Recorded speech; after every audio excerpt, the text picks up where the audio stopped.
প্রশংসা পেলে নারীরা বড্ড খুশি হয়। যদি আপনি বলেন যে তোমার রান্নাটা আজকে অসাধারণ হয়েছে, দেখবেন আরেক বাটি আইনা দিতেছে, খাইতে পারতেছে না, এরপরে পাতে তুলে দেয়, আরেকটু খাও, আরে খাও না, আছে না নাই? ওই যে প্রশংসা করছেন, খুশি হয়ে গেছে। তো আপনি 10,000 টাকার বান্ডিল দিয়ে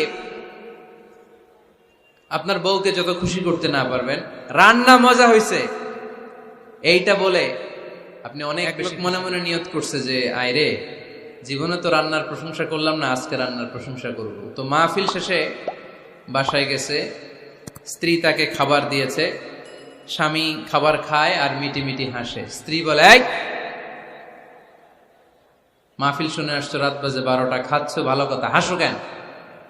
তো স্বামী বলে, হাসি এর কারণ হচ্ছে তোমার রান্নাটা আজকে এত মজা হয়েছে না জীবনে, আজকে বাড়াই বাড়াই পেতেছে, তো জীবনে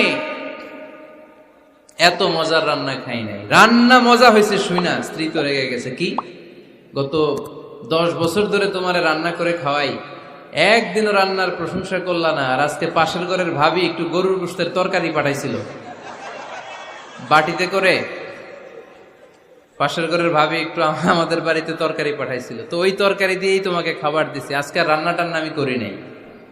তো ওই বেটির রান্না তোমার এত ভাল লাগছে, এই 10 বছরে একদিনও কইলা না, আজকে এটা কইলা, খাও খাও, তোমার মজার খাওয়া, আর রান্ধুম না।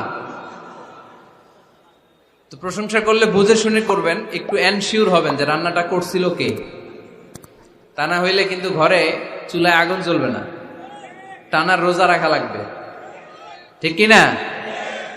স্ত্রীর প্রশংসা করবেন। কি করবেন? প্রশংসা। আমরা খালি দোষ খুঁজি, তোমার রান্না ভালো না, তোমার চেহারা ভালো না, তোমার বাপ ভালো না, তোর মা ভালো না, তোর 14 গোষ্ঠী খারাপ, আছে না নাই? তো এই বেটি আপনারা ভালোবাসবে? এই বেটি তো আজীবন আপনার বদনাম করবে, ঠিক কিনা? কোনোদিন তারে আপনি প্রশংসা করলেন না, প্রশংসা করবেন।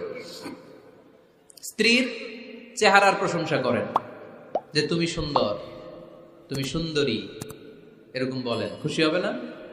হ্যাঁ, তুমি সুন্দর তাই চেয়ে থাকি, সে কি মোর অপরাধ? কোনো অপরাধ নাই, ইচ্ছা মতো গাইতে থাকেন স্ত্রীর শানে।